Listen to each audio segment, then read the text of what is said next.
Já alguma vez deu por si a esquecer-se por que é que entrou numa divisão?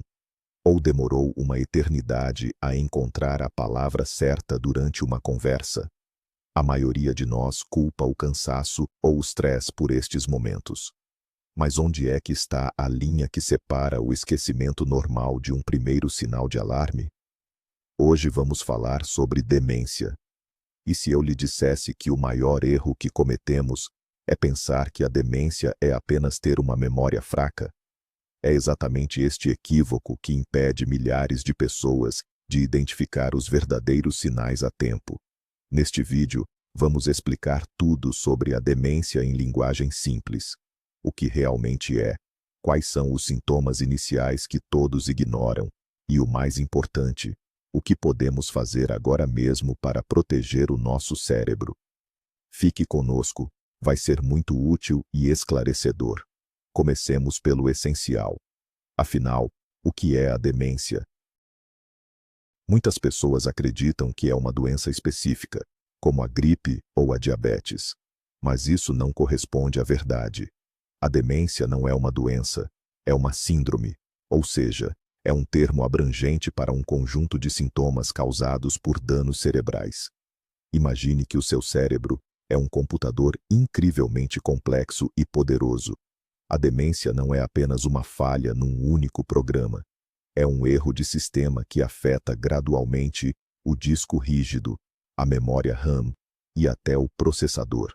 Como resultado, a pessoa perde não só as memórias, mas também a capacidade de raciocinar, de julgar, de se orientar no espaço e até de controlar as suas próprias emoções. A causa mais comum desta avaria é a doença de Alzheimer, mas está longe de ser a única. Entender isto é o primeiro passo para abordar o problema da forma correta.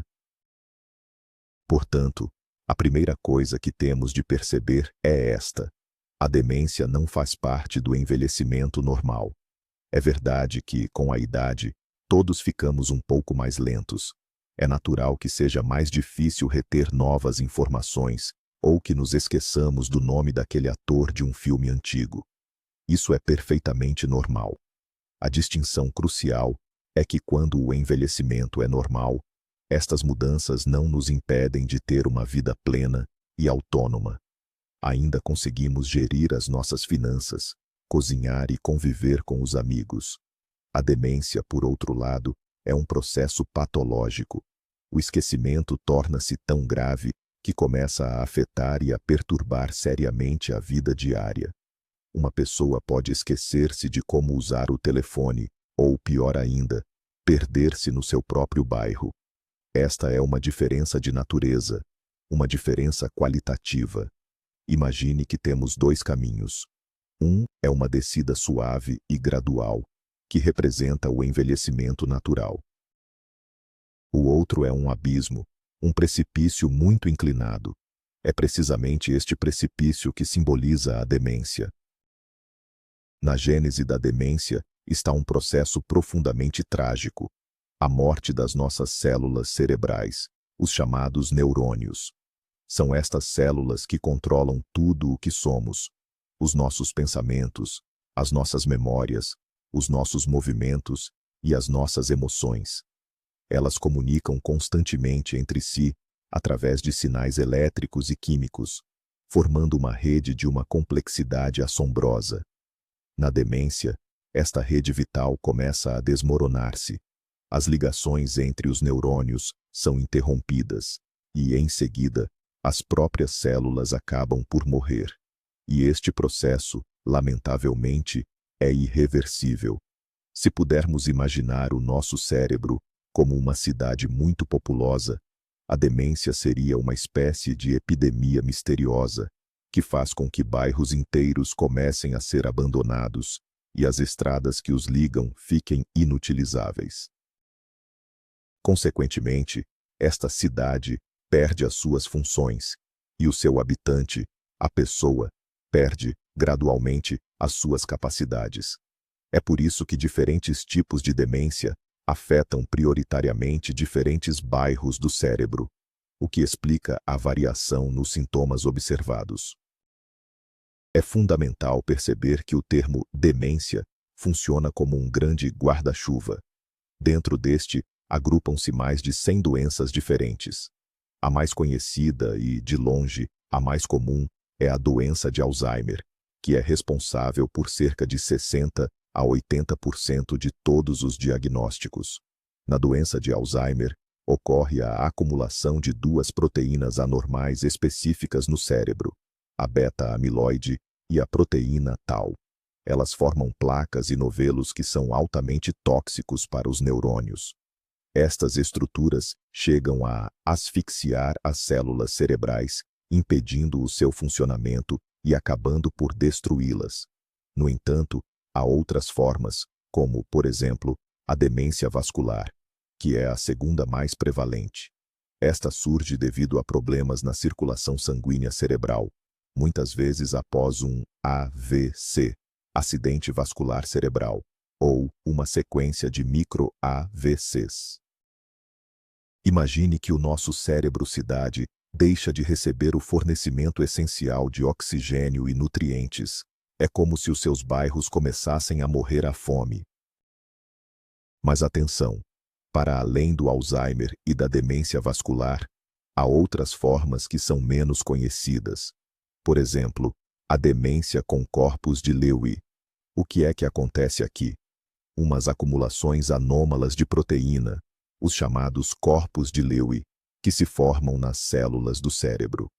Esta forma, muitas vezes, manifesta sintomas muito parecidos aos do Parkinson, como tremores e rigidez dos movimentos. E uma coisa muito típica são as alucinações visuais intensas. A pessoa começa a ver coisas, sejam pessoas ou animais, que simplesmente não estão ali. Outro tipo é a demência frontotemporal, a DFT. Esta atinge as partes da frente e de lado do cérebro, os lobos frontal e temporal, que são as áreas responsáveis pela nossa personalidade, pelo nosso comportamento e pela nossa linguagem. E é por isso que, nestes casos, os primeiros sinais não são falhas de memória, mas sim alterações muito repentinas no temperamento. A pessoa pode ficar, por exemplo, mais impulsiva, mais rude, ou então, pelo contrário, extremamente apática. Saber qual é o tipo de demência é crucial para os médicos. É com base nisso que eles conseguem definir a melhor abordagem, tanto para o tratamento como para os cuidados a longo prazo. Agora, vamos focar-nos no que é realmente crucial. Os primeiros sinais, aqueles que muitas vezes deixamos passar. E o primeiro, o mais óbvio de todos, é a perda de memória. Mas atenção, aqui há um pormenor importantíssimo. Esquecer onde pôs as chaves e depois encontrá-las, isso é uma coisa. Mas esquecer uma conversa recente e importante, estar sempre a repetir a mesma pergunta, ou não se conseguir lembrar de acontecimentos inteiros, isso já é uma bandeira vermelha. O que é especialmente revelador é a falha na memória a curto prazo. A pessoa pode lembrar-se da sua infância em detalhe, mas não se consegue lembrar do que comeu ao pequeno almoço ou do que lhe disseram há apenas 5 minutos. Isto acontece porque as áreas do cérebro responsáveis por formar novas memórias, como o hipocampo, são, muitas vezes, as primeiras a serem afetadas. É como se o seu computador deixasse de gravar ficheiros novos, mas os antigos ainda estivessem todos guardados no disco rígido. O segundo sinal, que muitas vezes passa despercebido, é a dificuldade em planear e em resolver as coisas. Aquilo que antes parecia a coisa mais fácil do mundo, de repente, torna-se numa tarefa impossível de ultrapassar. Por exemplo, torna-se difícil seguir uma receita que já conhece bem, porque a pessoa confunde a ordem dos passos. Ou então, não consegue perceber as contas da casa, mesmo tendo feito isso a vida toda. Custa-lhe fazer uma lista de compras para ir ao supermercado ou planear o seu dia. Atenção! Isto não é simplesmente preguiça ou cansaço. É um sinal de que as funções executivas do cérebro estão a ser afetadas. Elas são o nosso gestor interno, responsável pela organização, concentração e pela capacidade de fazer várias coisas ao mesmo tempo.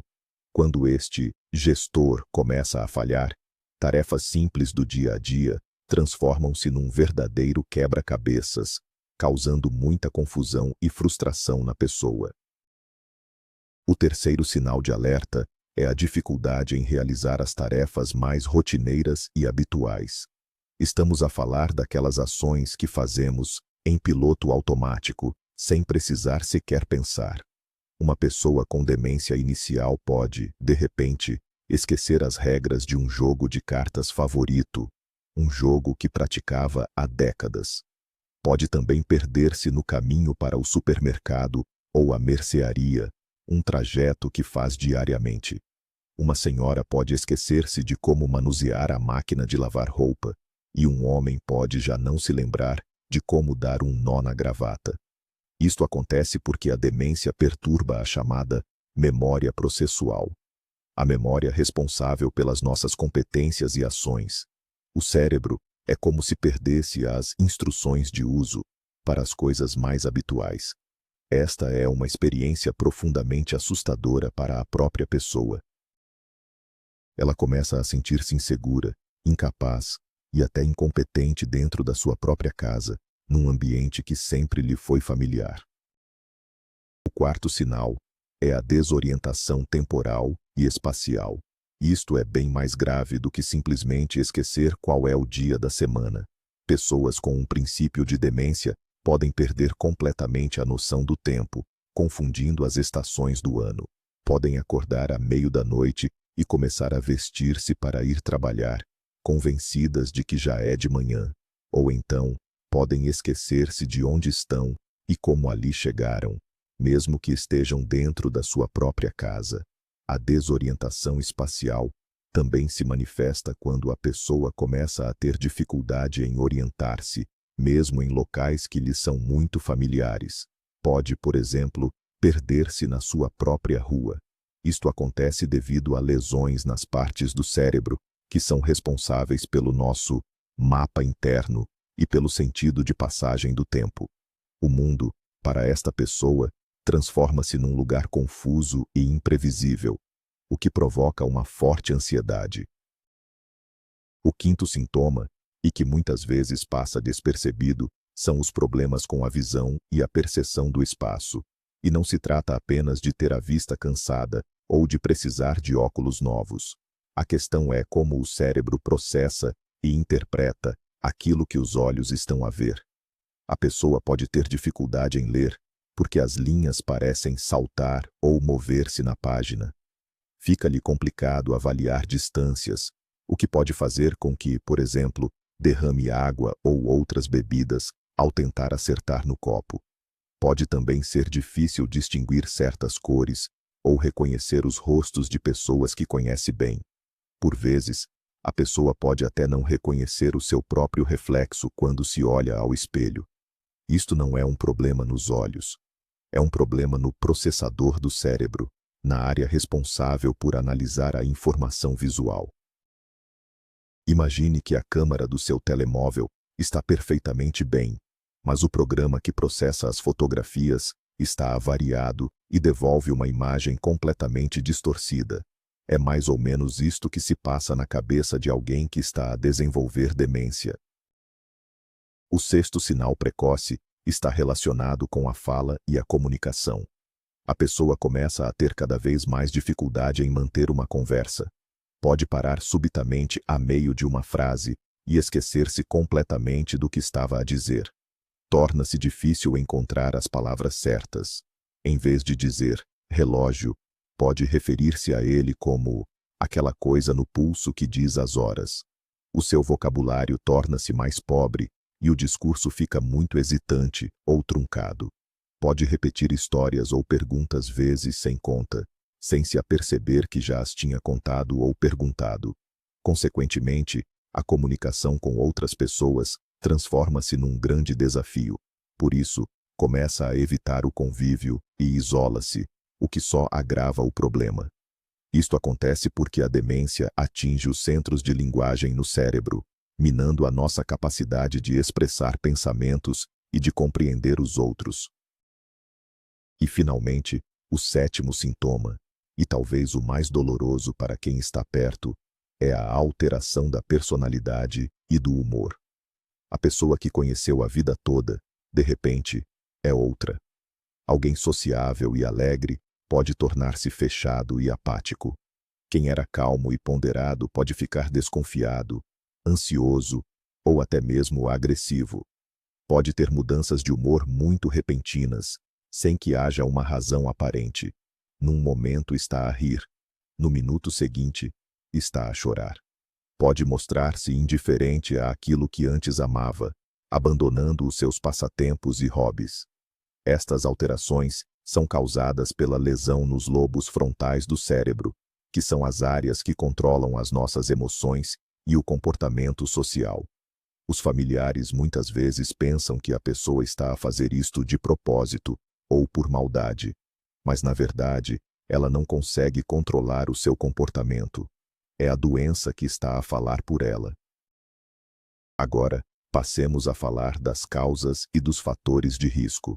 O fator de risco principal, e claro, inevitável, é a idade.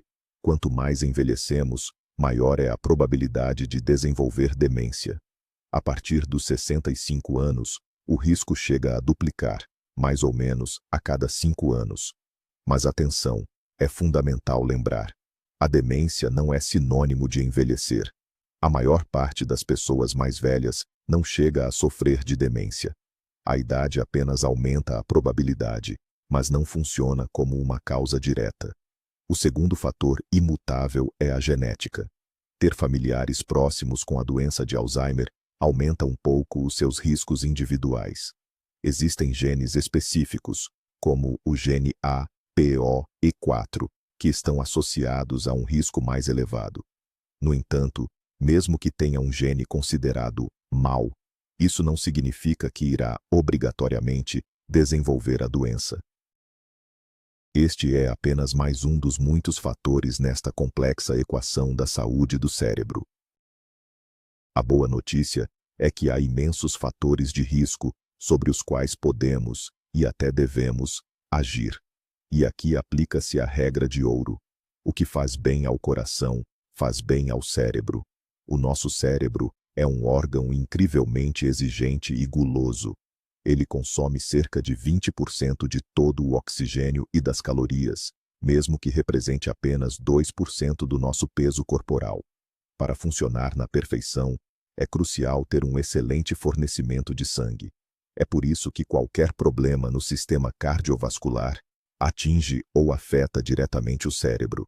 A tensão alta, o colesterol elevado, a diabetes e a obesidade, por exemplo, danificam os vasos sanguíneos, inclusive aqueles que são responsáveis por alimentar o nosso cérebro.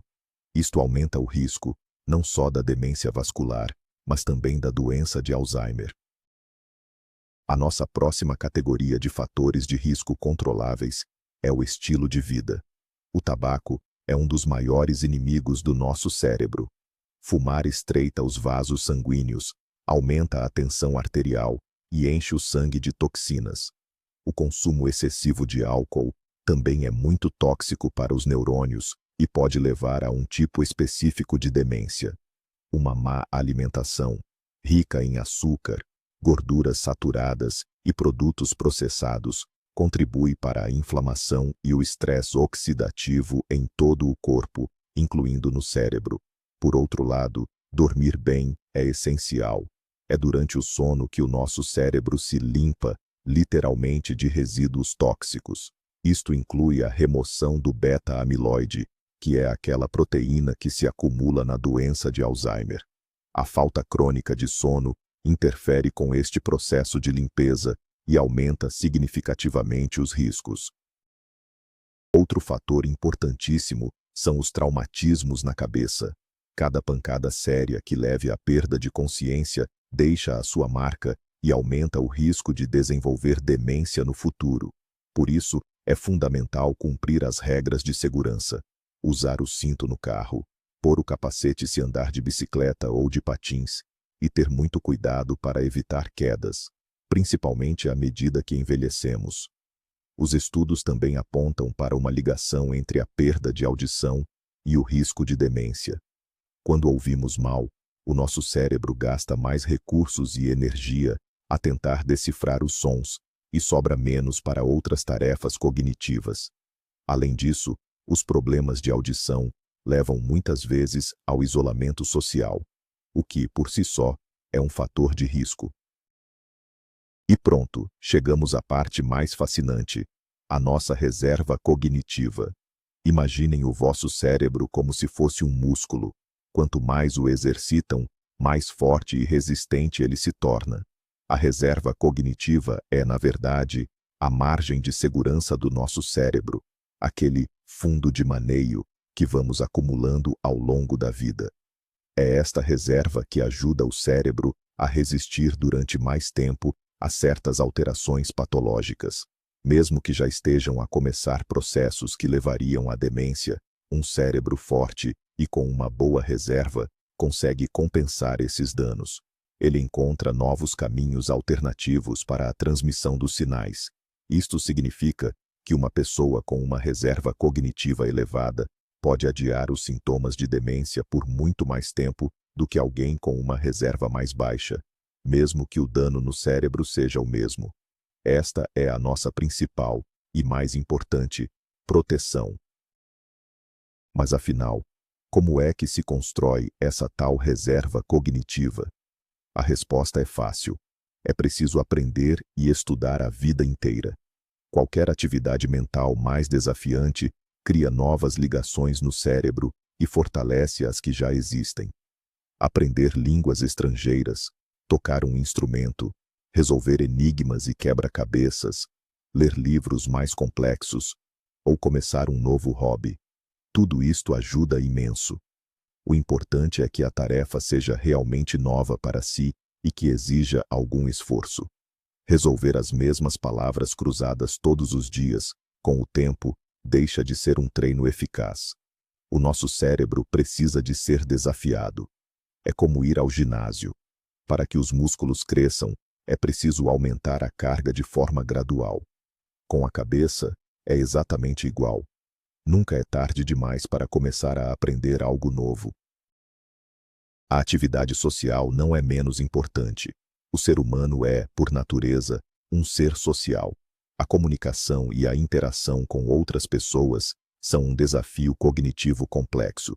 Precisamos de ouvir, de compreender, de analisar os sinais não verbais, de formular as nossas ideias e de manter o fio condutor da conversa. Tudo isto constitui um treino poderoso para o nosso cérebro. Pelo contrário, a solidão e o isolamento social são fatores de risco graves para o desenvolvimento da demência. Por isso, é crucial manter a ligação com amigos e família, participar na vida comunitária, frequentar clubes e grupos de interesse e fazer parte de uma comunidade. A interação presencial estimula o nosso cérebro de uma forma que nenhum gadget ou televisão consegue igualar. Este é o verdadeiro elixir da juventude para a nossa mente. Vamos agora falar da atividade física. Este é provavelmente o método mais poderoso e comprovado para diminuir o risco de demência. Quando nos mexemos, o nosso coração bombeia mais sangue, rico em oxigênio, diretamente para o cérebro. O exercício físico estimula a produção de substâncias especiais, chamadas fatores de crescimento. Estes ajudam os neurônios mais antigos a sobreviver e promovem o nascimento de novos, principalmente nas áreas responsáveis pela memória. A atividade regular também ajuda a controlar o peso, a tensão arterial e o nível de açúcar no sangue. Ou seja, combate outros fatores de risco importantes. Não é preciso ser um campeão olímpico. Basta fazer 150 minutos de exercício aeróbico moderado por semana. Pode ser uma caminhada rápida, natação, dança ou andar de bicicleta. O mais importante de tudo é a regularidade. E claro, não podemos esquecer a alimentação. Não existe uma única dieta milagrosa contra a demência, mas os estudos mostram que certos padrões alimentares podem diminuir significativamente estes riscos. A mais estudada de todas é, sem dúvida, a dieta mediterrânica. A sua base é composta por vegetais, frutas, cereais integrais, leguminosas, frutos secos e azeite. Devemos incluir peixe e marisco várias vezes por semana, enquanto a carne vermelha e os doces devem ser consumidos muito raramente. Este tipo de dieta é riquíssimo em antioxidantes e substâncias anti-inflamatórias, que protegem as células do cérebro contra danos. Também são cruciais os ácidos gordos ômega 3, que se encontram em peixes gordos, e as vitaminas do complexo B. No fundo, isto não é uma dieta rigorosa, mas sim um estilo de vida saudável, que beneficia o nosso organismo no seu todo. Para resumir tudo o que falamos, é importante realçar: a demência não é só um mero esquecimento, e muito menos uma parte normal de envelhecer. É uma síndrome grave, causada pela perda das células cerebrais, que acaba por roubar a identidade da pessoa. Vimos que, para além da perda de memória mais evidente, existem pelo menos 6 outros sinais iniciais que não devemos ignorar: dificuldade em planear tarefas, problemas em realizar atividades do dia a dia, desorientação, ficar perdido, alterações na visão, dificuldades na fala e mudanças no comportamento. O ponto crucial que descobrimos é que cerca de 40% dos casos de demência podem potencialmente ser prevenidos ou adiados. Temos nas nossas mãos ferramentas poderosíssimas: a atividade física, uma alimentação correta, a estimulação mental constante e uma vida social ativa. Cuidar do cérebro é uma maratona, não um sprint. É uma jornada contínua, e o ideal é começá-la o mais cedo possível. Agradeço por ter assistido a este vídeo tão importante até ao fim. Se achou útil, por favor, deixe o seu gosto, o like, e subscreva o canal para não perder os nossos próximos temas sobre saúde. Agora, a pergunta que deixo para si: alguma vez você ou os seus familiares lidaram com os primeiros sinais de esquecimento? Como é que distingue o cansaço normal de algo mais preocupante? Partilhe a sua experiência nos comentários. Isso é valioso para a nossa comunidade. Cuide de si e do seu cérebro.